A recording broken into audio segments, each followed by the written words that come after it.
E siamo tornati ed è sempre domenica, post feste, oramai. Reduci da queste vacanze natalizie. Da questi bagordi, Dai bagordi, ecco. bene, possiamo dirlo, sì, abbiamo mangiato tantissimo. Senti, questi festeggiamenti come sono andati? Benissimo, Sono felice di aver trascorso queste vacanze in Calabria. Calmo, un Rilassato, po' di rilassato, pausa mi da sono Rai riposato. 1, da Rete 4, poi insomma E si da tutto riparte, l'ambaradà. si riparte. Senti, io ce l'ho un regalo per te però. No, dammelo. No, adesso lo vediamo il regalo che... Ah, addirittura, Vediamolo, che dobbiamo sì. vedere.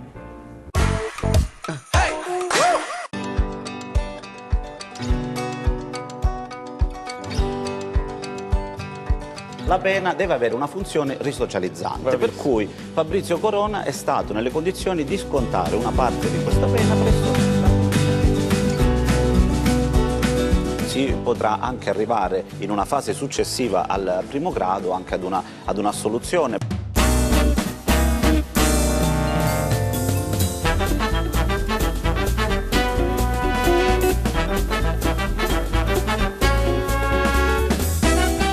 Come sta il comandante Schettino?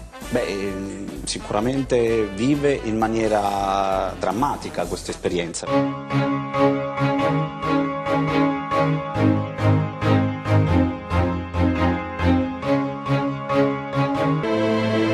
Si è appena conclusa la processione che ogni anno raccoglie i fedeli da ogni angolo d'Italia che arrivano qui a Crosia per rendere omaggio alla Madonna della Pietà.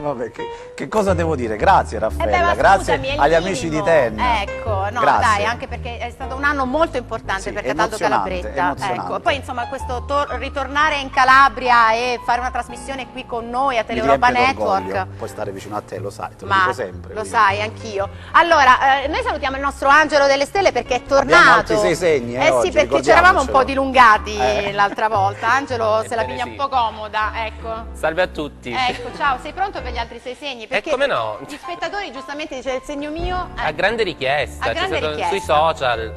Ah, sui social addirittura, sei uomo vedi. di mondo tu. Allora, noi iniziamo invece questa prima iniziamo parte. alla grande, abbiamo 2 ospiti eccezionali, definirei, Sì, questi allora- amici che ci sono venuti a trovare. Questo spazio del talk è dedicato questa volta un po' ai rischi del web. I rischi del web, Ecco. i gravi rischi del web. E abbiamo il nostro Arcangelo Badolati e Che è un Mara giornalista di fama nazionale.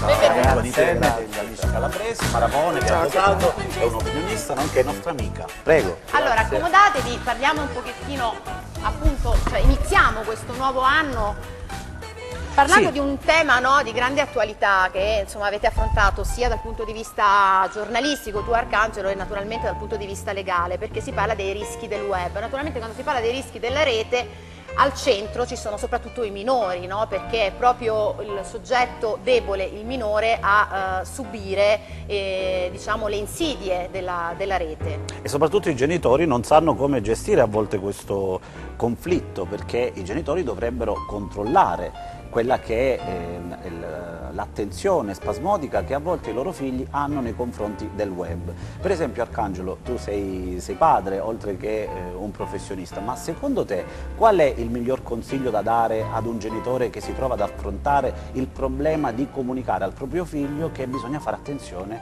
sul web? La difficoltà è un controllo reale, perché gli strumenti sono tantissimi, è facilissimo accedere alla rete già da un telefonino, da uno smartphone, poi se si ha un computer in casa, un portatile, insomma, siccome sono strumenti che ci ritroviamo sempre per le mani o sulle scrivanie, controllare i figli costantemente è impossibile, gli si può dare come dire, dei principi, gli si può dire non fare alcune cose, però ci insegna poi la storia dell'uomo che vietare una cosa equivale in qualche maniera a favorirne l'uso, quindi non saprei come uscirne, è un bel problema, è un problema epocale, perché sono cambiati gli strumenti. Ma anche perché probabilmente ancora non siamo dentro e non riusciamo ad analizzare il fenomeno, no? Anche noi stessi adulti non sappiamo gestirlo come i minori, quindi chi dovrebbe dare una guida poi in realtà non ne ha consapevolezza. Beh, guarda, bisogna anche considerare che è cambiato come dire, il livello investigativo pure, cioè mentre noi eravamo abituati per esempio delle forze dell'ordine che lavoravano in un certo modo, i pedinamenti, gli inseguimenti, le intercettazioni, oggi le forze dell'ordine devono intanto e soprattutto specializzarsi per esempio sul web,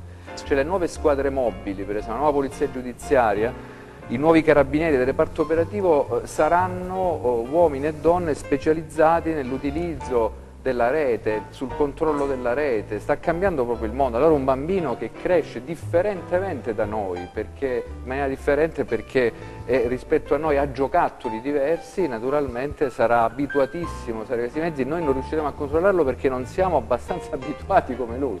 E non abbiamo gli strumenti, giusto diverso, appunto come dicevi tu. E a proposito invece di normativa, manca una normativa armonica a livello internazionale e quindi il problema che ha un operatore del diritto come Mara Paone è quello di anche consigliare la persona che si rivolge al legale per avere la tutela dei propri diritti. Oggi in Italia sono tanti quelli che commettono il reato di diffamazione perché quel reato prima si consumava in una piazza, oggi si consuma in una piazza virtuale, ma sono sempre di meno le persone che non si rendono conto che sul web si commettono i reati, per esempio quello di diffamazione. Sì, infatti è proprio così, adesso tutti abbiamo la wifi, abbiamo uno strumento per connetterci, abbiamo la possibilità di dire la nostra e quasi quasi la possiamo dire senza regole, invece non è così, perché se la diciamo, se noi diffamiamo qualcuno nella nostra seduta di condominio piuttosto che al bar è meno grave rispetto alla piazza virtuale perché c'è l'aggravante. C'è l'aggravante perché si può raggiungere un numero indiscriminato e apprezzabile di persone. E qual è la linea di confine tra la libertà di espressione e quello che dovrebbe essere in teoria il diritto di cronaca e soprattutto quella di critica. Che è appunto di critica, di cronaca, ma soprattutto la necessità di non offendere la reputazione altrui, cioè c'è una linea di confine e qual è questa linea di confine? L'equilibrio forse? L'equilibrio, non usare delle espressioni che possono ledere la reputazione di una persona, cercare di tenere, di frenare i propri istinti, magari anche a volte usando anche l'arma dell'ironia, della simpatia nel dire le cose senza essere aggressivi, senza essere offensivi, perché poi chiaramente siamo liberi di manifestare il nostro pensiero, il diritto di critica è sacrosanto, ma senza valicare. Soprattutto dei social, perché dietro sì. Ecco, si chiamano un po' i leoni da tastiera, no? Insomma, si è creato questo effetto psicologico che insomma dietro lo schermo sì, dicevi bene, è un problema psicologico totale, non è ecco, così. Ci si sente protetti e insomma come e soprattutto a volte non si ha contezza che si sta commettendo un reato. Un reato, ecco appunto. E non solo, c'è un altro problema invece certo, Raffaella, che è quello infatti, delle fake news. Tu da giornalista, Arcangelo, come ti rapporti alla fake news? Ma io applicherei i principi che sono i principi cardine di questa professione, cioè quando c'è una notizia o un fatto che può sembrare una notizia, anche artatamente immesso sulla rete, il primo dovere, anzi l'obbligo che ha un giornalista è quello di verificare. Non ho mai scritto una notizia che non fosse verificata, cioè se mi dicono che Raffaella Salamina, che qui ha vinto l'Oscar perché è un'attrice che fa l'attrice in maniera segreta con un altro nome, io prima di pubblicare una cosa del genere faccio 1000 verifiche, faccio un esempio banale, però è così, non c'è un metodo che può essere normativizzato per bloccare una fake news, bisogna approfondire quello che si dice, non andare appresso alle notizie sulla Boschi che sono di moda e quindi la diffamiamo, mi invento una notizia e poi io la riprendo su un giornale, cioè una cosa che non sta né in cielo né in terra. Leggendo un po' i dati, sia i minori sia gli adulti di fronte a una fake news si comportano un po' allo stesso modo, cioè hanno questa visione un po' di acquisirla come una notizia credibile proprio perché l'hanno trovata sul web, solo per questo. Quindi insomma probabilmente noi che siamo poi del mestiere dovremmo cercare di avere uno scarto differente. Beh sai, il web è come dire, io sono con Umberto Eco.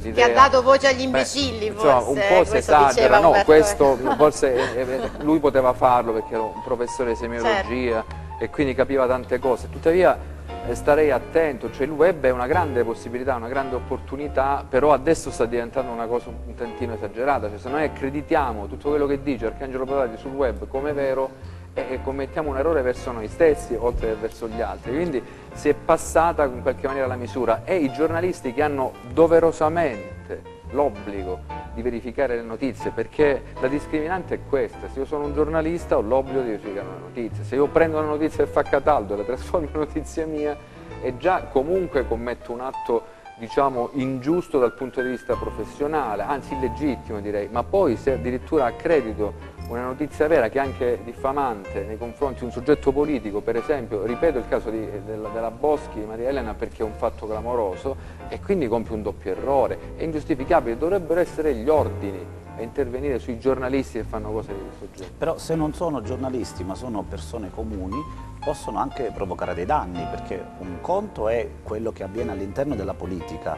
altro discorso è qualora si veicoli una notizia che però attiene magari ad un farmaco piuttosto che ad un'azienda, quindi in quel caso si concretizza proprio un danno. In realtà le fake news sono nate per motivi economici, dalle lobby economiche. Adesso è stato un po' un discorso che ha avocato a sé la politica per ragioni elettorali, ma in realtà quella delle fake news tende proprio a negativizzare, a fare pubblicità negativa ad un prodotto, ad una situazione, ma le fake news sono sempre esistite, cioè la storia di secoli ci parla di falsi storici, di fake news, quindi non è solo un problema di oggi, certo adesso oggi, è più veicolato, però bisogna capire una cosa, uno che comunque il social è un punto social, è una piattaforma software per socializzare e per stare in contatto, condividere contenuti. Altro discorso è invece l'informazione che ha dei crismi di ufficialità, perché non è la stessa cosa che io scrivo una notizia in un posto, la scrive Arcangelo Badolati, perché lui è tenuto ad un codice deontologico e ha una sorta di ufficialità che non può avere sicuramente una piazza social. Le fake news comunque sono un argomento vero, un argomento... Però io credo anche che il mondo del web ha mortificato anche la professione giornalistica, proprio perché sul web ognuno si sente in dovere di comunicare, di rappresentare qualcosa e soprattutto di esercitare il diritto di cronaca, perché ricordiamolo, l'esercizio del diritto di cronaca è appannaggio di chiunque, non solo del giornalista che è iscritto all'albo. Quindi tu sei d'accordo con me rispetto a questa mortificazione della categoria del giornalista? Il problema è questo, il web è diventato quello che era il bar prima, cioè tu eri al bar con i tuoi amici, commentavi... Una piazza virtuale. E quindi usi lo stesso linguaggio, in qualche maniera rendi semplice, perché è come se parlassi dei tuoi amici delle cose che invece sono molto più complesse. Certamente dall'utilizzo indiscriminato del web e dalla capacità come dire, d'attrazione reale che poi hanno queste notizie anche false o i pensieri miei che trasmetto sul web su tutti gli altri, ecco, questo tipo di fenomeno ha in qualche maniera anche limitato l'efficacia della professione giornalistica, ha soprattutto danneggiato per esempio i giornali. Certo. Cioè il cartaceo è diventata subendo una cosa quasi superata. Attenzione, anche le notizie poi quelle vere sul web tu le trovi, perché uno che vede un incidente mortale lo riprende col telefonino, lo immette sulla rete e tu hai sulla rete dopo 10 minuti la notizia. La televisione, se va bene, se i cameraman sono disponibili, se c'è il giornalista arriva pronto, dopo 2 riesce a farlo poi l'edizione della sera, quindi 4 ore dopo. Il giornalismo deve andare dietro alla tecnologia, è inutile, tutto, questo è sempre stato così. Allora, noi concludiamo questo spazio dedicato insomma, al talk, ringraziamo i nostri ospiti Mara Pavone e Arcangelo Badolati, abbiamo chiacchierato un po' su un tema molto attuale che sono i rischi del web. A questo punto cambiamo completamente argomento, c'è un contributo perché parliamo di gambe sempre in forma, dopo insomma i bagordi e i festeggiamenti bisogna tornare in forma e quindi il nostro angiologo Elia Diaco ci dà qualche consiglio. Parleremo oggi della prevenzione e di come curare le ulcere venose. Le ulcere venose sono una conseguenza nel tempo delle branche varicose e dell'insufficienza venosa grave. Le ulcere venose vanno curate per tempo e va fatta una prevenzione adeguata perché non se ne formano delle altre e perché non si formino le stesse. L'utilizzo della calza compressiva è fondamentale ed è importante per la non formazione delle ulcere venose in un soggetto che soffre di malattia venosa cronica. Le ulcere venose, quando si sono formate, bisogna distinguere e fare una accurata diagnosi differenziale tra ulcere venose e ulcere miste, che possono essere anche di origine arteriosa. Quindi va fatta un'accurata diagnosi differenziale. Una volta stabilito che l'ulcere è di tipo venoso, si può curare anch'essa attraverso una tecnica innovativa che è la scleroterapia mussecoguidata. La scleroterapia mussecoguidata non fa altro che chiudere il vaso venoso che alimenta l'ulcera e far sì che l'ulcera non si formi più. L'utilizzo di una calza compressiva, dell'eparina a basso peso molecolare e dei nuovi sistemi avanzati di medicazione sono importanti e sono fondamentali affinché si curi nel più breve tempo possibile le ulcere venose. Le ulcere venose non vanno trascurate perché nel tempo anch'esse si possono infettare e possono provocare un'infezione all'interno della pelle. Quindi è di fondamentale importanza fare un'accurata visita angiologica, un ecocolor Doppler degli arti inferiori venoso ed una valutazione specialistica angiologica e di valutare caso per caso cosa fare in maniera adeguata, in maniera preventiva, in modo da far sì che queste ulcere venose, che sono un qualcosa di importante da non sottovalutare, non si formino sulle nostre gambe.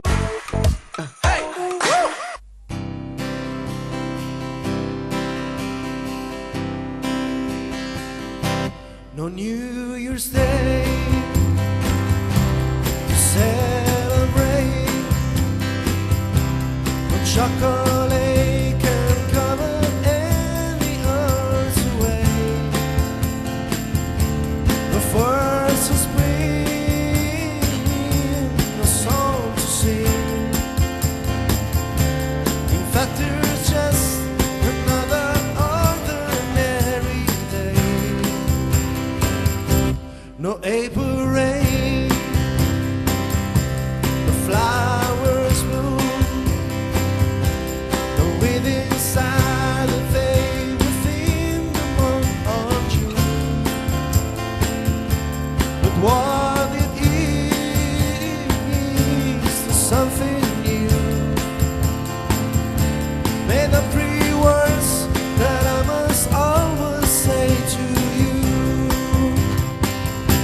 But I just called to say I love you. But I just called to say how much I care. But I just called to say I love you, and I mean it from the bottom of my heart. No library song, no Halloween, no giving thanks to all the Christmas joy you bring.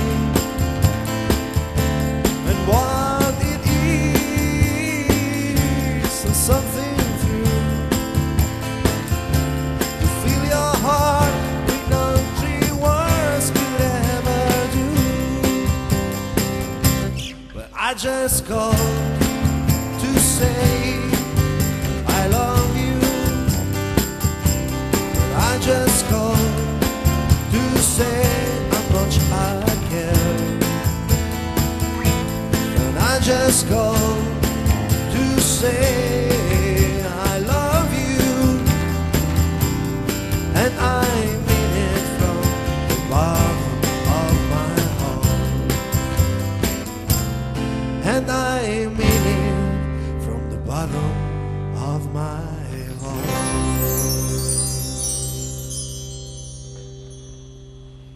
E grazie alla nostra band Stefano Battaglia. Allora, Io ti lascio in buona compagnia sì, a perché parlare parliamo di bellezza. di bellezza, di capelli ricci. Ma quanti capelli vediamo ricci dopo. avete?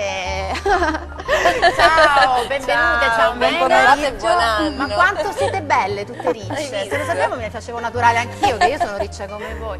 Allora, scusate, prima di iniziare, Angelo, tutte queste belle ricce, glielo facciamo l'oroscopo. Che segno sei, Mena? Gemelli. E Gemelli ti aspettavo, Gemelli. È al varco da Ti aspettare. aspettavo al varco, Gemelli.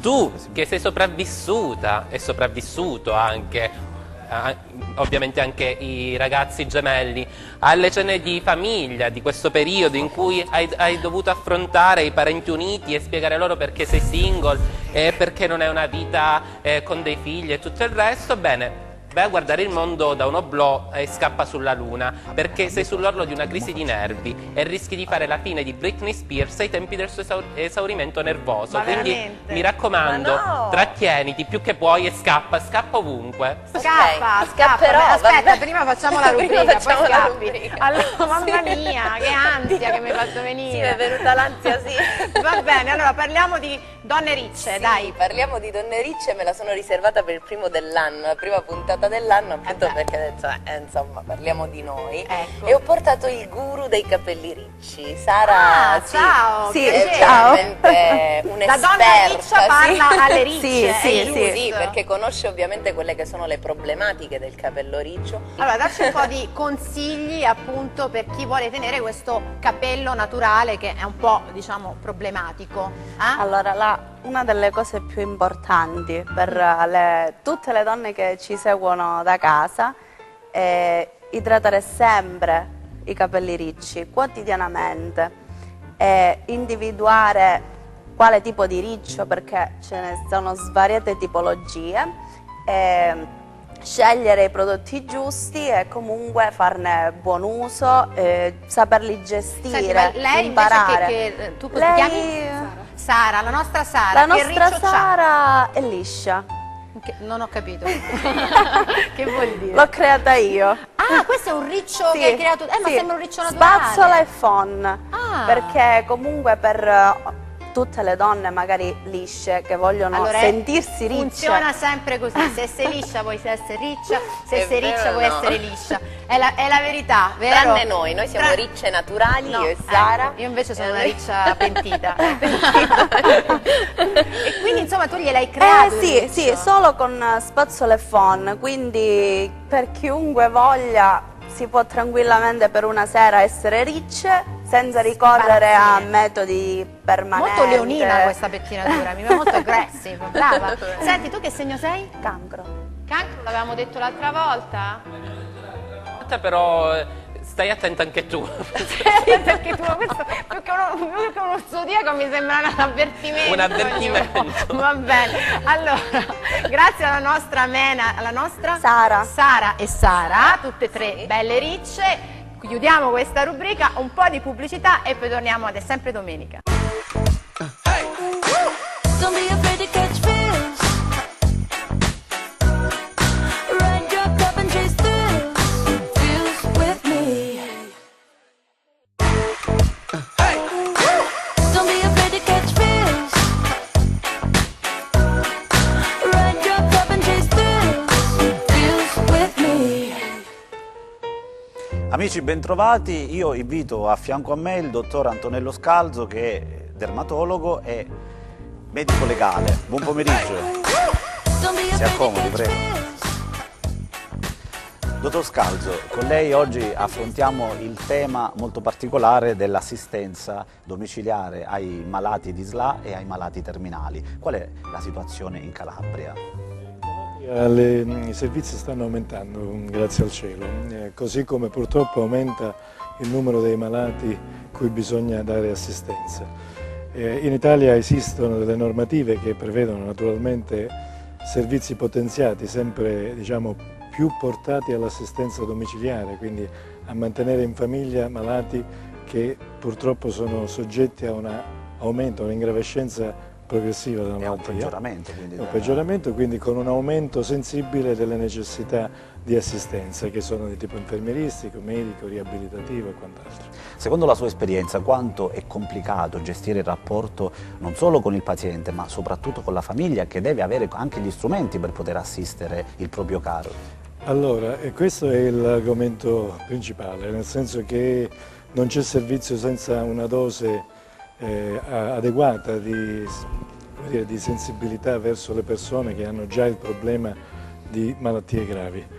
Naturalmente nella progressione aumentano le necessità e quindi bisogna essere pronti a soddisfare nei limiti del possibile, ma con la maggiore disponibilità possibile, le necessità dei pazienti e delle loro famiglie. Il supporto psicologico immagino sia fondamentale. Quanto è complicato? Entriamo magari nello specifico. Guardi, è complicato sicuramente per, diciamo, sono delle malattie purtroppo terribili nella loro evoluzione, quindi anche l'impatto con i familiari che si vedono costretti ad assistere il proprio congiunto, diciamo, in una progressione di incapacità, di assistenza, si parla dall'assistenza respiratoria ai movimenti anche più banali, e quindi è frustrante. Naturalmente l'impatto va gestito con un supporto psicologico. I servizi che le ASL danno, e anche grazie all'aiuto di strutture nate apposta e quindi con delle figure professionali molto qualificate, sicuramente è la strada giusta. Ci sono delle eccellenze in Calabria in questo senso? Allora, esistono storicamente delle realtà anche, diciamo, a gestione diretta delle ASL, una per esempio su questo territorio che da molti anni serve pazienti di questo genere, con le difficoltà ovviamente della gestione pubblica diretta. E di recente è nata una realtà importante a Catanzaro e che offre il servizio anche domiciliare su altri territori come quello nostro. E qual è? È la struttura San Vitaliano, che è stata accreditata e fornisce dei servizi molto di alta qualità. I medici di base in Calabria sono formati per affrontare il problema? In linea teorica evidentemente sì, quello che è importante è il gruppo e fare squadra, nel senso che il medico di famiglia è il punto cardine, diciamo, dell'avvio di tutti i servizi di assistenza, ed è importante che le aziende sanitarie, prima fra tutti per esempio il nucleo OVM, che sarebbe il nucleo di valutazione che attiva i servizi e che contribuisce a realizzare un piano di intervento, di assistenza come dire, personalizzato, no? Caso per caso, e devono essere molto integrati. E con loro ovviamente laddove ci sono, per quello che è possibile, i servizi a gestione diretta, ma senz'altro con l'ausilio di queste strutture come San Vitaliano. Purtroppo in Calabria manca il protocollo. Cosa dovrebbe fare la Regione di Calabria per poter essere più vicino ai malati e soprattutto alle famiglie? Allora, questi servizi, specialmente nelle loro fasi più complesse, hanno bisogno di un'attivazione multidisciplinare addirittura sulle 24 ore.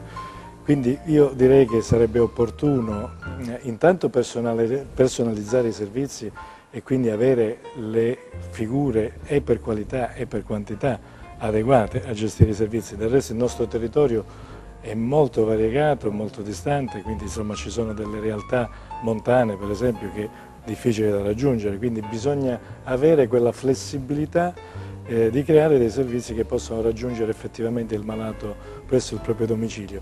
A questo proposito direi che nei limiti del possibile è auspicabile che il malato venga seguito nel proprio domicilio, quindi col focolare domestico, insomma, con l'assistenza dei propri cari.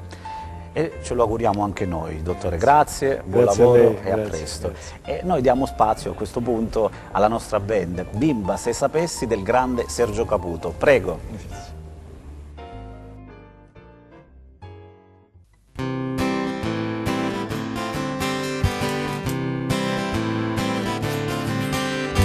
Idrofibina vegetale, bevo per dimenticare il mal di mare, scelare questo mondo mi dà.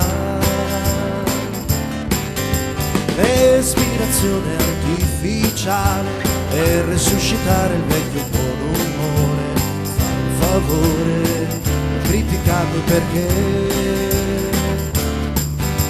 è sempre più difficile tirare avanti questo show. Mi fanno male i piedi a furia di ballare, un prediluvio nel tuo cuore nudo celerò.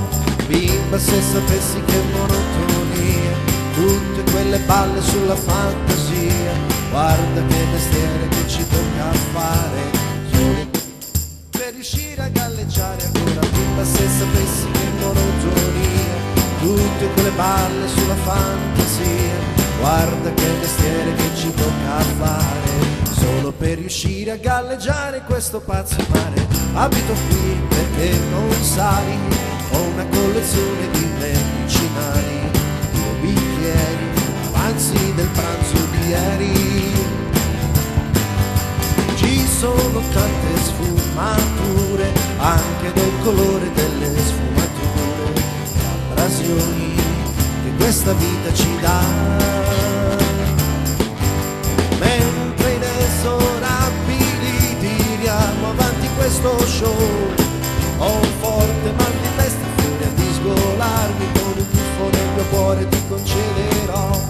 Bimba, se sapessi che monotonia, tutte quelle balle sulla fantasia, guarda che mestiere che ci tocca fare, solo per riuscire a galleggiare in questo pazzo mare. Bimba, non è un caso di nevrastenia, puoi denominarlo spreco di energia, tutta la fatica che ci tocca fare, solo per riuscire a galleggiare in questo pazzo mare.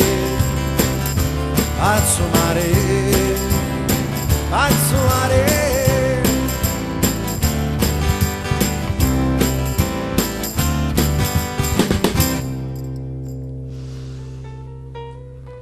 Allora, grazie alla nostra band siamo a un angolo, insomma, un po' più ricco questa volta. Abbiamo assolutamente unito il vino ai buoni piatti della famiglia Barbieri, insomma, raccontiamo un po' questo piatto e poi associamolo al vino, facciamo così. Ecco. Senz'altro, anche qui stiamo premiando il territorio rigorosamente. Non per niente abbiamo impiattato questo piatto in un piatto mio particolare che rappresenta Altomonte, quindi Altomonte nel piatto, il territorio nel piatto. Involtino di maiale farcito con del caciocavallo podolico, della mollica di pane, un pane vero, un pane autentico, una ciocca di pomodorini soffritti particolari, il solito rosmarino, l'origano, le erbette, l'alloro, e abbiamo abbinato a questo straordinario piatto un ciuffo di broccoli saltati in padella. Quindi abbiamo associato tutto, sia insomma, La stagionalità, la tipicità, il chilometro zero che era tanto piaciuto l'altra volta, la settimana scorsa quando ne abbiamo parlato con l'altro piatto, quindi ci sono tutti gli elementi per di grande attualità e di grande tipicità. Quindi un piatto ricco. Allora al dottor Ippolito chiediamo. Continuiamo a festeggiare praticamente noi. Ma chiediamo ma tutto l'anno con Vincenzo Ippolito stappiamo il Vincenzo. vino, dottor Ecco. Vincenzo Ippolito. Questo è il momento migliore, Cataldo, guarda, stiamo facendo ogni volta Diciamo questo è che l'angolino stiamo diventando nostro. bravi non solo nel apprendere tutti i segreti del mestiere, ma secondo me io e te cominceremo a mangiare proprio tutte queste prelibatezze. No, io guarda, vorrei gustare. evitare. Ecco. No, una volta alla settimana si può fare però, vero? Ecco, insomma, ogni tanto si può trasgredire, però con un bel bicchiere di vino anche. Io divento chef e tu enologa. Sì, io preferisco più l'enologa in effetti. Raffaella, trasgredire bene, quando si trasgredisce certo, sempre comunque. Questa è una trasgressione salutare. Questa è una trasgressione salutare, quando sono prodotti così genuini assolutamente. Assolutamente. Ecco. E qui stiamo abbinando il Cabernet. Il Cabernet viene dalla Francia, ma in questo caso si può parlare di Cabernet a chilometro zero, perché veramente le tenute è prodotto ai confini con l'automonte. Praticamente c'è una collina di distanza. Non usiamo manco l'automobile. Sì, ecco, la parola d'ordine è anche in questo caso chilometro zero. Possiamo consegnare il vino praticamente a piedi, basta fare il salto della Oserei dire che siamo tutti sotto un unico marchio, le colline dell'Esero, quindi esattamente, perché qua siamo proprio vigneti nella zona dell'Esero, quindi una sottozona molto importante della provincia di Cosenza. Perché abbino il Cabernet? Questo è un piatto comunque di carne che ha le sue morbidezze, dovute un po' a questa amalgama fatta con il sugo, ma anche al fatto che c'è dentro questo pane con caciocavallo podolico, quindi abbiamo un piatto molto morbido in bocca. Qui abbiamo un vino che sì ha la sua lieve tannicità, il Cabernet però è caratterizzato anche da una sua naturale morbidezza, quindi i due gusti si vanno a sposare Signor Barbieri, eccolo qua. in maniera ottimale. Bene. Quindi brindare, allora. Bisogna brindare e assaggiare insieme. Assolutamente, assaggiamo. Augurio ai telespettatori che ci seguono da casa.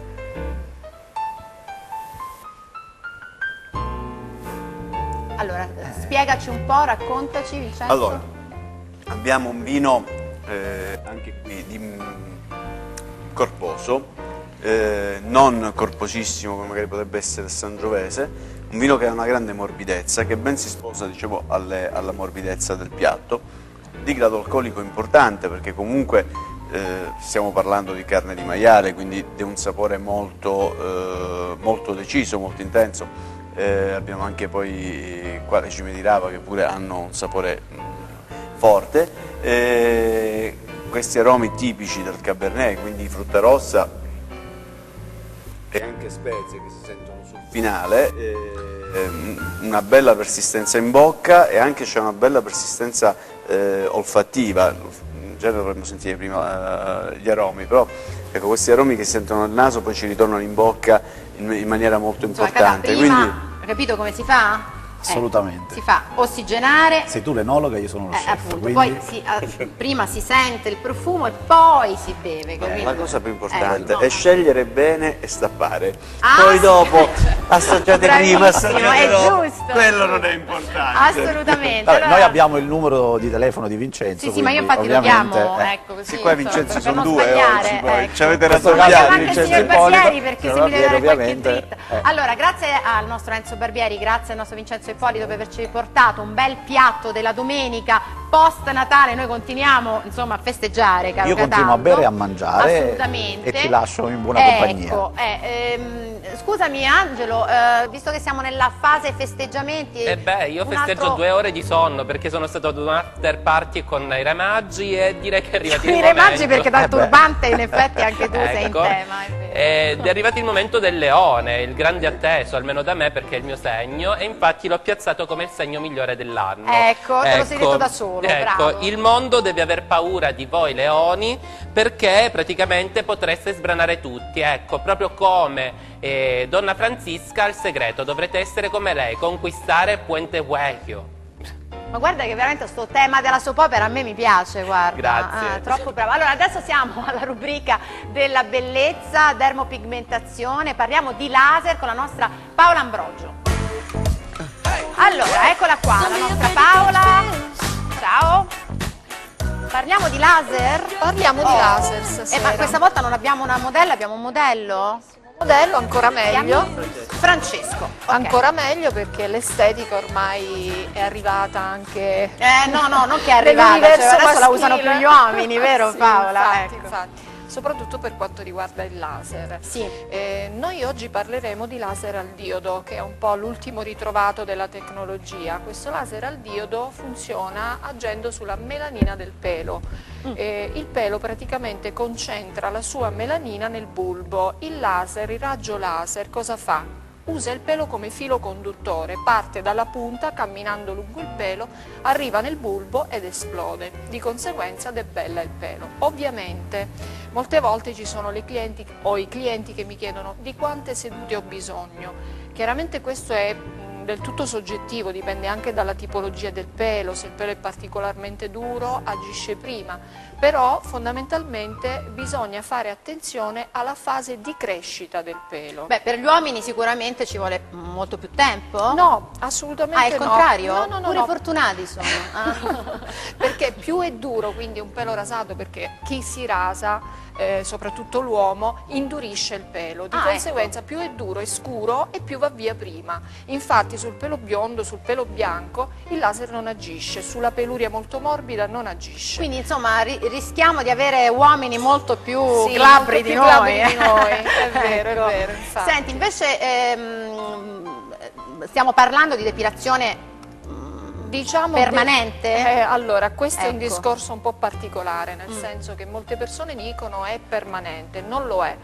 Di tanto in tanto è necessario fare una seduta di mantenimento, ma si parla di una seduta ogni 7-8 mesi, una volta all'anno, perché poi i peli crescono molto più lentamente e solo in alcune zone, per cui neanche si notano, ecco, proprio chi magari è particolarmente attenta all'estetica, allora è necessario che faccia una seduta almeno una volta ogni 6-7 mesi. Allora, insomma, abbiamo dato questo consiglio un po' per una il cosa laser. volevo dire, Chiudiamo? se mi Sì. permetti, chi ha disfunzioni ormonali purtroppo non è che non può fare questo tipo di trattamento, lo può fare, però magari ha bisogno di più sedute, magari chi utilizza farmaci che agiscono proprio sulle nostre fasi Quindi, fasi un po' di ormonali. attenzione, dovete conoscervi un po' esatto. e scoprire un po' se potete farlo e in quanto tempo poi in realtà avete l'efficacia di questo tipo di tecnica di trattamento. Grazie alla nostra Paola Ambrogio, grazie a voi, al nostro grazie mille. Francesco e un po' di pubblicità e poi torniamo con È sempre domenica. Don't be afraid to catch feels. Ride your cup and chase thrills with me. Don't be afraid to catch feels. Ride your cup and chase thrills with me. Siamo ritornati in studio, adesso c'è la rubrica dello sport, do il benvenuto a Giovanni Mazzuca, allenatore del Master Scorpion Health Club, benvenuto, e all'atleta Filippo Giglio, ciao. Allora, parliamo di nuoto, ma anche di triathlon, quindi parliamo di due sport molto impegnativi. Tra l'altro Filippo è sia triatleta ma anche insomma è anzianotto, ecco perché io vi ho presentato parlando di Master Scorpion Health Club, però in realtà vi chiamate anzianotti. Sì, Ecco, è stato perché- scelto questo nome perché il nostro gruppo, diciamo, raggruppa tutte le età. Il più giovane anzianotto ha 25 anni, mentre il più anziano degli anzianotti arriva a 60. Quindi abbiamo trovato un nome che possa raggruppare, diciamo sì, in modo simpatico, simpatico. ecco, un po' tutte le fasce C'è di di età. età. Tu sei l'allenatore, Sì. hai avuto una carriera Sì, importante. ho diciamo, svolto nuoto agonistico per 10 anni e poi diciamo, sono passato dall'altra parte della E quindi tu vasca. sei adesso l'allenatore di questa squadra Sì. che sta facendo incetta di Sì, premi, di sì, ecco, abbiamo di vittorie. il 3 dicembre abbiamo partecipato alla prima tappa del campionato regionale master e abbiamo trionfato per pochi punti e quindi la stagione è partita sotto i migliori auspici. Speriamo di Questa continuare è stata così. la prima tappa del Sì, trofeo, vero? Il trofeo Città dei Due Mari che Città si è dei Due svolto a Mari. Catanzaro. Siete arrivati sì, primi? Siamo arrivati primi. Ecco, c'eri pure tu Filippo? Sì, Eh? c'ero pure io. Ma c'erano anche le anzianotte, perché voi non siete solamente Sì. maschi, insomma, No, ci sono pure le donne. sì, le anzianotte sono un po' diciamo in minor numero, siamo sulle 10-12 anzianotte, però sono molto forti e portano... No, ho letto che insomma Sì. si sono date da fare. hanno Sì, vinto un medaglie sacco di d'oro, medaglie. record, quindi portano diciamo, un contributo importante alla causa. Tu sei anche nutrizionista, Sì. vero? Sì, sì, da un annetto abbiamo anche iniziato il monitoraggio dal punto di vista nutrizionale. I risultati ci stanno dando ragione. All'inizio siamo partiti un po' diciamo, in sordina, adesso quasi l'80% della squadra segue i piani nutrizionali. Ah, quindi gli dai un po' di indicazioni Sì, un po' anche di indicazioni, alimentari. Poi sì. da triatleta, scusa Filippo, quindi che indicazioni gli dai? La colazione salata innanzitutto. Sì, Vabbè. perché non è facile il suo lavoro per il triathlon, perché il triathlon, essendo composto da 3 discipline, bisogna combinarle, quindi lo sforzo può essere accumulato perché può capitare di fare anche doppio allenamento, perché il triathlon consiste appunto nella sessione di nuoto, di bici, di ciclismo e di corsa. Tutto in una gara? Tutto in una gara, in una successione diciamo, sì, Quanti ce ne continua. sono di atleti in Calabria che fanno questo... Il triathlon, essendo uno sport giovane, conta pochi adepti. Adesso non li saprei quantificare, però, insomma, più o meno siamo una Ma in ventina. Calabria come siete organizzati? Noi facciamo parte di un'associazione che si chiama Atlas Triathlon, che è composta più o meno da 20-25 atleti, però stiamo anche investendo con i ragazzini, la società sta investendo sui ragazzini come facciamo anche con gli anzianotti. Ma voi Sì. state invitando un po' alle iscrizioni, no? A partecipare Sì, agli noi anzianotti. aspettiamo tutti i nuovi possibili anzianotti a braccia aperte. Anzianotti Perché ed si può anzianotte. tornare, insomma, Certo. da grandi a fare Certo. sport. Invitiamo, Certo, infatti. invitiamo. L'invito è aperto, vi aspettiamo a braccia aperte. Perché è importante fare sport anche, diciamo, agonistico, perché voi fate Sì, quello agonistico. Sì, noi ci alleniamo 5 volte a settimana, quindi un impegno mica poco, abbastanza, insomma, duro. Lo sport innanzitutto fa bene al fisico, fa bene alla salute e fa bene anche a livello mentale, in modo da Ma voi fate le gare anche di nuoto in mare aperto, sì, vero? d'estate, diciamo nel periodo estivo, sì, dallo scorso anno abbiamo iniziato anche a partecipare al campionato di fondo. Quest'anno, se tutto va bene, organizzeremo anche una gara a Cirella in mare. Ah, ok. Senti, ma donne nel triathlon ci sono? Sì. Sì. Ah, vedi, ci sono quindi. Sì, ecco. sì. Ah. Per esempio una ragazza italiana che conosco io ha vinto il campionato mondiale di triathlon che si svolge a Kona, alle Hawaii. Vedi? Dove nacque il triathlon nel 1977 da una scommessa di alcuni amici che pensavano alle distanze da combinare nelle 3 discipline, e lì nacque per gioco il triathlon dall'idea di un ufficiale della Marina che decise all'inizio di combinarle. E quindi poi da lì è partita Nacque, questa sì, gara. Adesso è triathlon. dal 2000 che è diventata proprio Sì, sport sì, olimpionico. olimpico, sì, Ok. sì. Senti, prossimo appuntamento in gara per Allora. gli anzianotti, quindi stiamo parlando di nuoto? Prossimo appuntamento 25 febbraio, il campionato regionale master che si svolgerà nella piscina di Poi Campagnana. è la seconda tappa? È la seconda tappa. In bocca al sì. lupo allora, incrociamo le dita. Di nuovo. Per il triathlon Il invece? triathlon cominceranno a primavera le gare, primavera. perché si nuota a mare, quindi... Vabbè, post bagordi natalizi come vi siete comportati? No, bene, Bene, avete sì, mangiato... sì. Ah, va bene, brava, vabbè, da sportivi. Allora, grazie al nostro Giovanni Grazie a voi. Mazzuga, al nostro Filippo Giglio Grazie per a quanto voi, riguarda gli anzianotti Master Scorpion Health Club. Angelo, ma scusa, ma voi che segno siete? Pesci. Cancro. Pesci e cancro, già detti, vabbè, fai il riassunto e poi vai avanti. Se vogliono prendere anche me per il lancio del giavellotto, io ho un paio di ex da lanciare in mare e diciamo adesso il segno che prosegue, ovvero quello dello scorpione. Proprio in occasione del 2018 dovete cercare di trovare l'anima gemella e quindi smetterla di andare a tutti i concerti, perché tanto lì non troverete niente, il frontman non vi calcolerà perché non siete Kiss Milicia. Siete Kiss Milicia, ma tu stai facendo tra soap opera e cartoni animati un È la vita riassunto mia. della televisione anni 80, Angelo, guarda, veramente. Cambiamo completamente argomento e a questo punto parliamo di cinema. Abbiamo un ospite, Fabrizio Nucci della Open Fields. In questi giorni in Calabria si sta girando un film che si chiama Arberia. Benvenuto, ciao Fabrizio. In realtà la Open Fields è una casa di produzione nata in Calabria, ecco, manca il tuo partner che è Nicola Rovito. Voi siete... Dovrete accontentarvi di me oggi. Va bene, salutiamo Nicola che ci sta sicuramente guardando.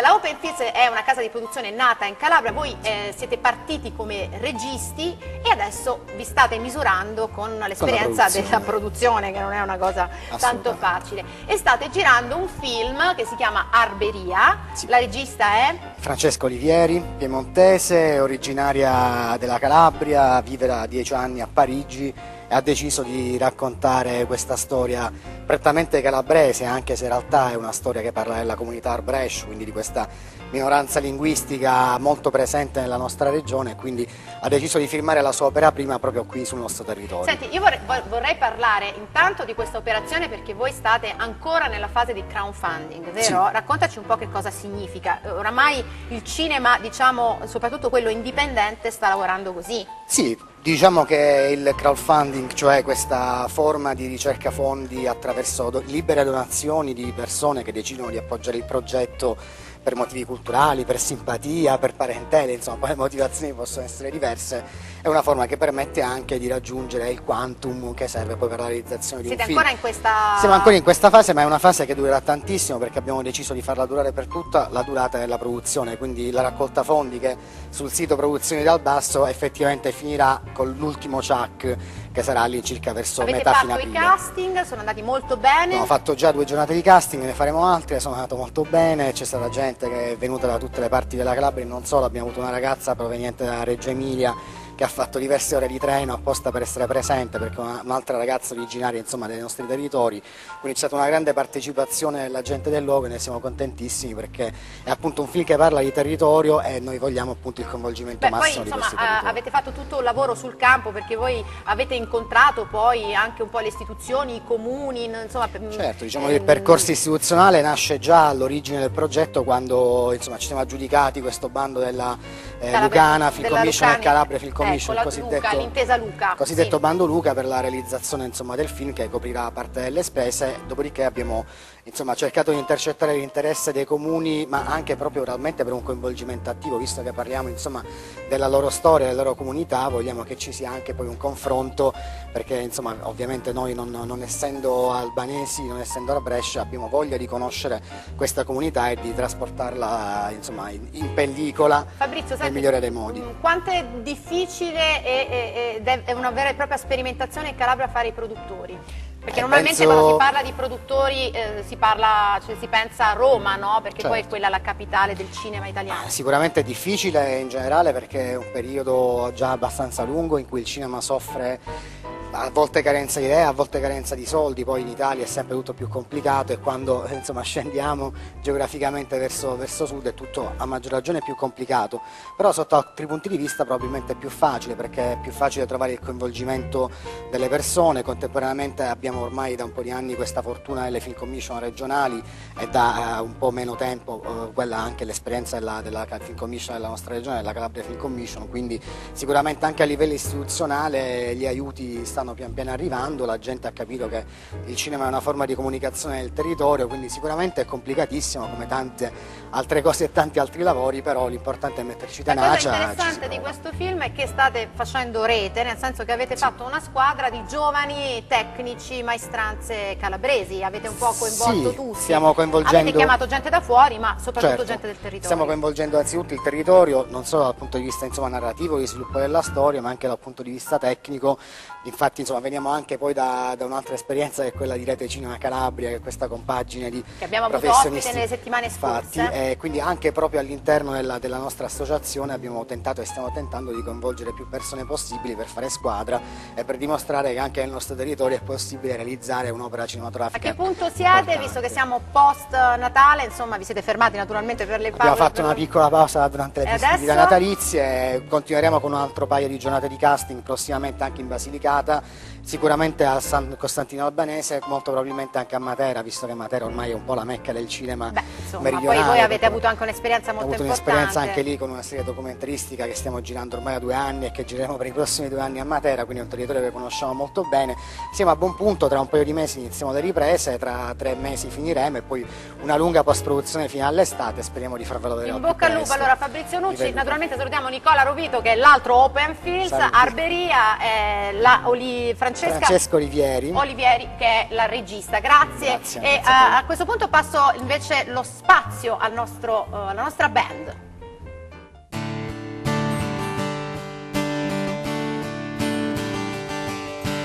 How many roads must a man walk down before you call him a man? How many seas must a sailor sail before she sleeps in the sand? How many times must the candle close before they forever bend? The answer, my friend, is blowing in the wind. The answer is blowing in the wind. How many times can a mountain exist before he's washed the sea? How many years can some people exist before they are over to free? The answer, my friend, is blowing in the wind. The answer is blowing in the wind. The answer, my friend, is blowing in the wind. The answer is blowing in the wind. E grazie alla nostra band. Allora, Cataldo, di cosa parliamo adesso? Parliamo di solidarietà e di prevenzione, lo facciamo con le soci fondatrici della Fondazione Con il Cuore, che è un'associazione non governativa senza scopo di lucro che si occupa proprio di assistenza al malato e soprattutto di sostenere la ricerca scientifica, ed è riuscita in Calabria a mettere in rete le eccellenze. Attraverso una sinergia sono riusciti anche a finanziare dei progetti molto importanti di cui parleremo proprio oggi con loro. Allora, diamo il benvenuto a Sabina Ceccacci, Serafina San Marco, che sono le socie fondatrici. Piacere, salve, benvenute. E con loro Marcello Perrone, responsabile regionale della FITP. Benvenuto. Grazie. Allora, dicevamo, Fondazione Con il Cuore è una fondazione che lavora sul territorio e che cerca di fare rete, appunto, e di coinvolgere tutti gli attori del territorio proprio per dare una mano alla ricerca. Sì, di sostenere anche la ricerca scientifica. Nello specifico sono riusciti anche a finanziare delle borse di studio, ma io chiedo immediatamente a Serafina San Marco di raccontarci quali sono stati i motivi che vi hanno spinto a costituire questa fondazione e che idea c'è alla base. Sì, allora la fondazione è nata da un forte senso di responsabilità e dall'amore per la vita e soprattutto dal desiderio di voler condividere un sogno è che il cancro, questa terribile malattia, possa essere sconfitta. Sogno che siamo riusciti nell'arco diciamo di poco tempo a farlo diventare collettivo. Questo è, diciamo, la cosa più bella che oggi posso dire. Siete riuscite a stimolare proprio le aziende calabresi? Sì, siamo riusciti a metterli in rete e a creare appunto una forte sinergia. È fondamentale questo per portare Sabina, avanti. invece, come è strutturata la vostra fondazione? Allora, la fondazione, guarda, fin dal primo momento in cui abbiamo pensato di costituirla, abbiamo fortemente voluto che riprendesse un po' le orme delle foundation internazionali. Quindi, come prima cosa, abbiamo formato un comitato scientifico, dove a capo di questo comitato c'è il professor Giuseppe Strangi, che è attualmente ordinario alla Cleveland University.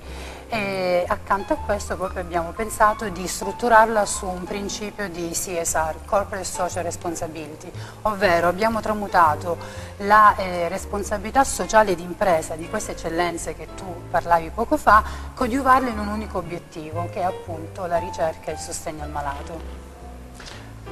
Marcello Perrone Assolutamente, le sostiene. Marcello Perrone ci racconta che cos'è la FITP e il rapporto appunto con la fondazione. Sì, allora la Federazione Italiana delle Tradizioni Popolari raccoglie più di 500 gruppi folcloristici nell'ambito nazionale, con lo scopo, poi, oltre bande musicali, ai cori e anche sbandieratori, con lo scopo di tutelare un po' le tradizioni popolari e diffondere queste antiche tradizioni.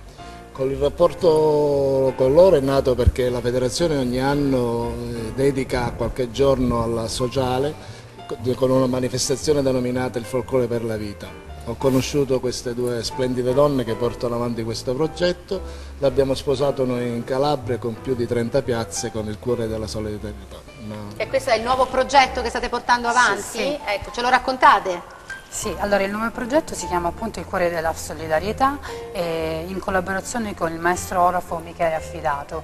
È un cuoricino d'argento che, acquistando questo cuoricino, si può contribuire attivamente alla creazione di camere bianche all'interno degli ospedali calabresi, dei 3 poli in Calabria. Quindi Invece siete riuscite anche a finanziare una borsa di studio, ne parliamo, Serafina? Sì, allora la fondazione, come dicevo prima, è nata da 2 anni, ma dal punto di vista scientifico è riuscita veramente a creare tanto, perché io e Sabina siamo riusciti a mettere in campo anche a fare sinergie e a mettere in campo insieme al nostro presidente, che è del comitato scientifico Pino Strangi, un comitato internazionale, e quindi siamo riusciti a finanziare una borsa di studio di una ricercatrice indiana che si trova in Calabria e attualmente veramente in America, perché sta studiando proprio ad una ricerca della fondazione che è stata da poco pubblicata su una rivista internazionale. E siete addirittura in collaborazione con il CNR, è vero Sabina? Sì,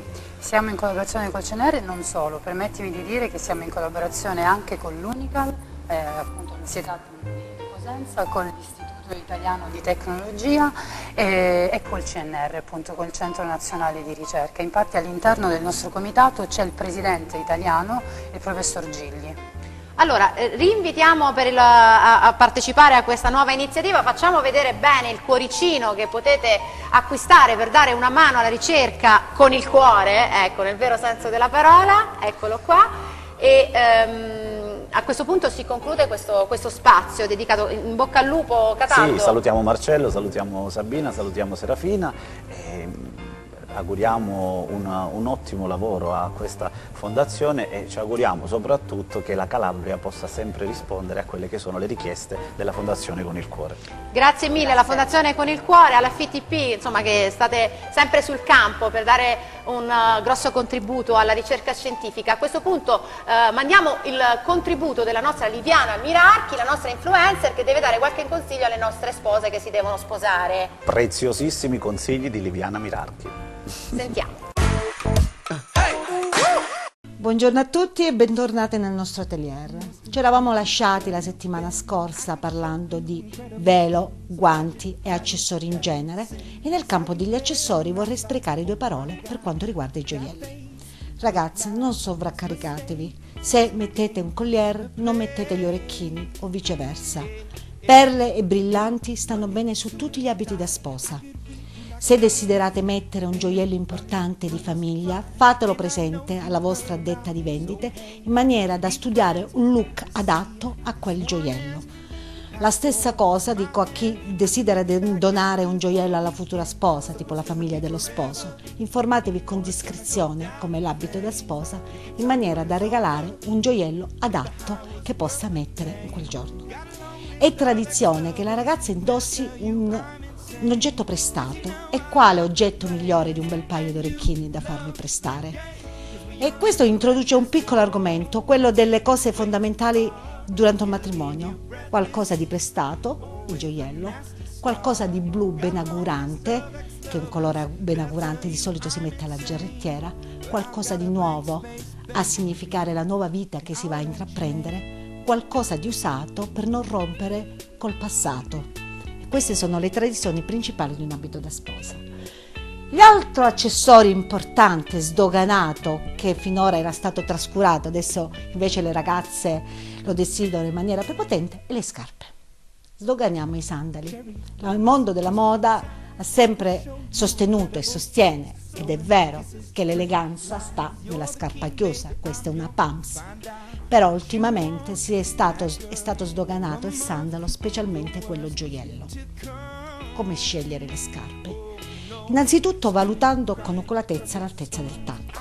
L'altezza del tacco si valuta in 2 modi fondamentali. Primo, non dovete superare il vostro sposo. È vero che Tom Cruise, sexy symbol mondiale, appariva sulle foto più piccolo della sposa, ma lui appunto era Tom Cruise. Secondo, dovete valutare la location dove vi sposate. Tacchi a spillo affondano nella sabbia e nei prati, quindi se voi fate un matrimonio che si svolge sul prato, scegliete un tacco grosso. Tenete presente che la scarpa la dovete tenere ai piedi per tante ore, pertanto sceglietela comoda. E se una sposa scalza appare sciatta, una sposa in ballerina è molto chic. Quindi se pensate che il vostro matrimonio duri tante ore, comprate anche una ballerina da usare durante il ballo. Così le spose scalze, ragazze, vanno bene solo sulla spiaggia. Grazie Liviana, e a questo punto io invito al mio fianco un vanto per la Calabria, Arcangelo Badolari, giornalista che gli amici di Ten conoscono, anche perché conduci una trasmissione di successo su questa rete che va in onda da tanti anni. La tua passione per la cronaca nera ti ha portato ad occuparti sempre di questi temi e in una precedente conversazione tu mi hai raccontato che il giornalismo è una passionaccia, che una volta che ti entra in corpo non va più via. Ma nel tuo caso quando è nata la passione per il giornalismo? Ma guarda, la mia passione è nata da ragazzino, perché ho cominciato a fare un giornale a scuola, al liceo, e poi da lì non si è fermata più. Ho avuto un'occasione di lavorare con questo grande giornale che è lo strumento di informazione più importante di Calabria, ormai della Sicilia, perché la Gazzetta del Sud, di questo parlo, ha acquisito anche la proprietà del Giornale di Sicilia, quindi è un grande network con televisioni, con radio, eccetera. Quindi mi hanno dato questa opportunità e poi ho fatto tutta la mia carriera all'interno del giornale, non l'ho mai abbandonato né mai l'abbandonerò. Quindi la scrittura fa parte della tua vita, perché tu oltre a fare il giornalista e il conduttore televisivo scrivi libri e ti occupi di criminalità organizzata. L'ultimo tuo lavoro è dedicato alle 'ndranghetiste dell'Est, questo fenomeno che è tutto calabrese.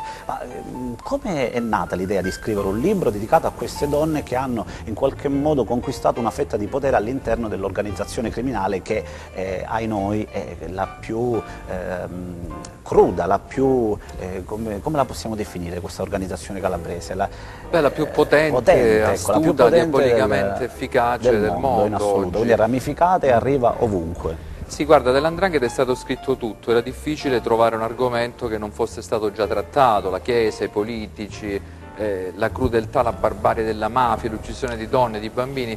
C'era solo un punto che andava chiarito, approfondito, e l'ho fatto pubblicando questo libro con la Pellegrini in una collana che si chiama Mafia, che è diretta da Antonio Nicaso, che è un professore universitario in America, in Canada, ma che ha origini calabresi, un grande giornalista tra l'altro, e riguarda, come dire, la compartecipazione in questa mafia del tutto speciale che ormai comanda il traffico di droga nel mondo di donne provenienti dall'est. Cioè, ho scoperto che alcuni boss si sono innamorati pericolosamente di donne di altri paesi e se ne sono innamorati a tal punto da farle diventare loro compagne nella vita ma anche loro compagne negli affari. Quindi quando poi loro sono finiti in galera, hanno avuto difficoltà, queste stesse donne sono diventate le reggenti dei clan, hanno diretto di fatto le associazioni mafiose. Ce n'è una che si sente parlare nelle intercettazioni fatte dalle forze dell'ordine con un accento, diciamo, slavo, perché è una polacca, si chiama Edita Kopaczynska, ma dà ordini in calabrese, quindi un accento, diciamo, slavo nel dialetto calabrese, una cosa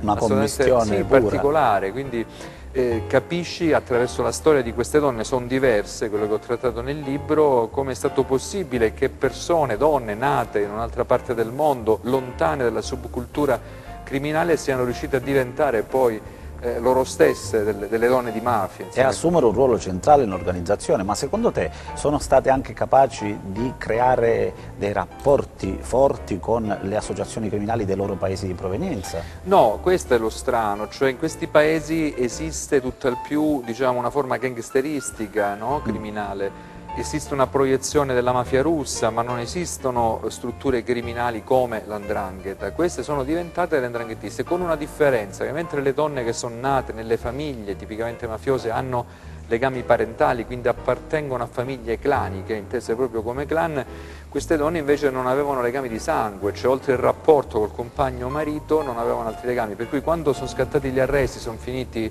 in manette. Penso anche ad Oksana Verman, una donna pure lei dell'est che diventa, insomma, una narcotrafficante in provincia di Vibo Valentia. Quando sono finite in manetta hanno cominciato a collaborare con la giustizia, cioè non avevano profondità criminale, non avevano legami di sangue, non avevano nulla da perdere. E quindi a un certo punto hanno anche scompaginato quella che era la regolamentazione di questa associazione criminale, perché è risaputo che all'interno di questa associazione criminale purtroppo non si riesce mai a scoprire quello che in definitiva succede, e quindi queste donne in qualche modo hanno creato un grosso problema all''ndrangheta. Beh, certo, sono state assolutamente delle voci dal di dentro. E che voci dal di dentro? Le donne dei boss, pensate alla compagna Lucia Bariova, la compagna del boss di Cassano, Vincenzo Forastefano, ad Oksana Verman, che era compagna di un boss del Vibonese, pensate ad Edita Kopaczynska, cioè ci hanno raccontato quella 'ndrangheta che loro non conoscevano per tradizione familiare, ma di cui sono diventate compartecipi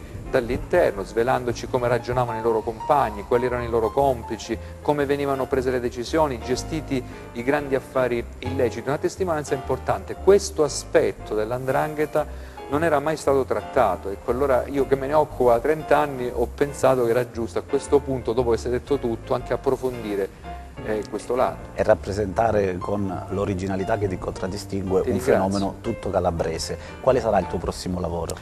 Beh, è un lavoro di una storia particolare, di un uomo che si è finto morto per 30 anni e ha buggerato tutti, forze dell'ordine, magistratura. La storia che potrebbe essere davvero il canovaccio di un film. Quando la finirò sarai il primo a leggere la copia prima di consegnare. No, sai quanto ti stimo, tu sei un uomo di grande valore, e davvero rappresenti al meglio la nostra regione e sei un uomo molto generoso e leale, quindi ti prometto in pubblico che ti darò questo lavoro. Non posso che ringraziarti perché detto da te, è un lavoro di grande talento, ti ringrazio, sono 15 anni di ricerche, racconteremo la storia quasi impossibile di quest'uomo che si finge morto ed invece è vivissimo, anche che perché dall'altra parte. Arcangelo Badolati è un vero studioso, quindi grazie, insomma, tutto quello che viene fuori dal tuo lavoro sicuramente è degno di nota, proprio perché dai la possibilità anche a chi non è calabrese di conoscere un fenomeno che purtroppo ci contraddistingue.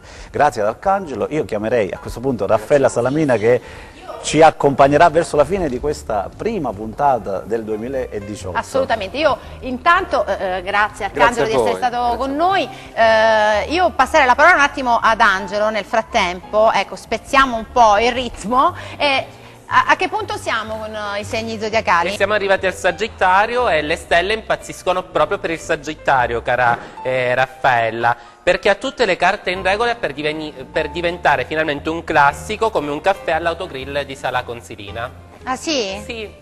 Sei un po' criptico quando fai questi segni zodiacali, mica la capisco fino in fondo. Perché le stelle non si capiscono fin quanto non si vive la vita, bisogna vivere la vita e buttarsi. Mamma mia, che guarda, sei veramente un guru. Allora, a questo punto, caro Cataldo, che paura, noi siamo alla conclusione di questa puntata e naturalmente noi chiudiamo sempre in bellezza. Non possiamo che chiudere con la nostra Linda Suriano, che è accompagnata da un gentiluomo, da un modello quest'oggi. Eccola qua, come sei veramente tutta dorata sei. Sì, sono un po' tipo Madonna del Tilerio. Madonna del Tilerio, vabbè, siamo a posto festeggiamenti e tu sei molto Io ancora sono dentro le rimasta, feste. sì, come anche l'albero di Natale che poi dopo questa puntata saluteremo. Ma assolutamente, noi ce l'abbiamo l'albero perché abbiamo voluto mantenere un po' ancora di festa, no? Sì, l'atmosfera natalizia, ma poi capito, che da domani purtroppo sfumerà. Poi devi smontare tu, lo sai che lo smonti tu. Certo, non tu. Smontarlo io. E lui chi è, scusa? E lui diceva è Renato Zero. Lui è uno dei modelli della Cardi Fashion Agency perché appunto la Cardi Fashion Agency è la mia agenzia che si occupa di moda, quindi ha modelli, organizzazione eventi, promoter, quindi un'agenzia di eventi a 360 gradi. Linda scova talenti. Certo. Ormai non solo siamo bellezza, anche talenti. Sì, una talent scout. Da quest'anno anche la produzione di questo programma televisivo, quindi noi siamo per queste sfide nuove, ci piacciono ovviamente come anche Miss Italia Calabria, quindi parlo al plurale perché con me c'è anche mio marito, siamo dei giovani che poi sono sempre alla ricerca di cose nuove, di cose belle e che comunque facciamo anche per portare in alto il nome della Calabria. Senti, Francesco, vero? Sì. Tu hai iniziato da poco? No, ho iniziato 3 anni fa. Vabbè, insomma, quindi c'hai una bella carriera, perché a che età hai iniziato? Ho iniziato a 17 anni. Beh, giovanissimo, che poi insomma è giusto così, no? Insomma, quando si fa i modelli si inizia. E che diciamo che stai facendo in questo periodo? Allora, abbiamo fatto delle foto ultimamente, ma comunque facciamo sfilate, facciamo un po' di tutto. Sei affascinato da questo mondo? Sì, mi piace molto. Sì, nonostante è un ragazzo abbastanza timido, Francesco però è un ragazzo che poi al quale piace stare sulla passerella, noi facciamo i corsi di portamento, abbiamo fatto da poco un videoclip dove lui è stato uno dei protagonisti, quindi comunque... Insomma, sei avviato alla Che carriera. segno sei tu? Capricorno. Capricorno, e l'abbiamo chiamato il Capricorno, sentiamo, dai. Questo per loro è un momento pieno di sfide e non devono temere perché i cavalieri dello zodiaco sono con loro e gli daranno la forza sufficiente ad affrontare la vita e avranno successo negli affari come Robbie Williams quando abbandonò i Tech Death. Ah, ecco, quindi devi lasciare la tua band. No, però, dai. Però avrà un anno favoloso. Dai, che c'era Linda. Ma band musicale, qui in questo caso potrebbe essere... non sia mai. Ma no, assolutamente. Comunque sai che notavo che il diamantino là si abbina con l'albero di Natale. Mai visto, perché tra poco io scomparirò insieme all'albero di Natale. No, non lo so se scompari, ci stiamo pensando, che sei interessante come figura. Inquietante. Inquietante. Prossimi progetti della Girly Fashion, a parte la televisione che oramai è diventata una vostra... Sì, a parte la televisione, vabbè, ci prepariamo per questo nuovo anno, ci stiamo già preparando, anzi perché comunque il nostro, come sapete, è un lavoro in continuo movimento, quindi non ti puoi fermare mai. Tanti progetti anche per quanto riguarda la Girly Fashion Agency, alcune sfilate, un progetto molto importante che riguarderà una sfilata particolare di cui ancora non diciamo ovviamente di cosa si tratta, perché è una cosa sulla quale stiamo lavorando. Avevo accennato qualcosa già tempo fa a Raffaella, però è una cosa abbastanza importante. E poi continuano le selezioni per scegliere le più belle ragazze della Calabria, da portare poi alla finalissima, no? Di Miss Italia. Sì.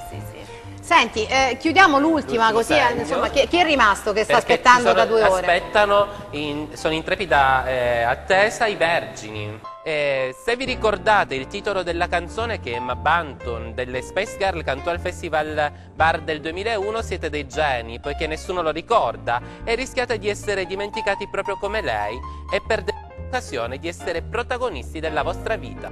Quindi tornate a essere protagonisti voi Vergini, va bene. Sì. Diciamo pure che insomma si devono dare una mossa. Si devono dare una mossa. Noi in chiusura di questa puntata. Per noi va bene tutto, per noi quindi va bene. Noi siamo in fase di trasformazione. No, Cataldo. sì, assolutamente. Ecco. Noi siamo Tu, Linda, felicissimi di non iniziare mi ricordo questo che anno. Il mio lascia stare, guarda.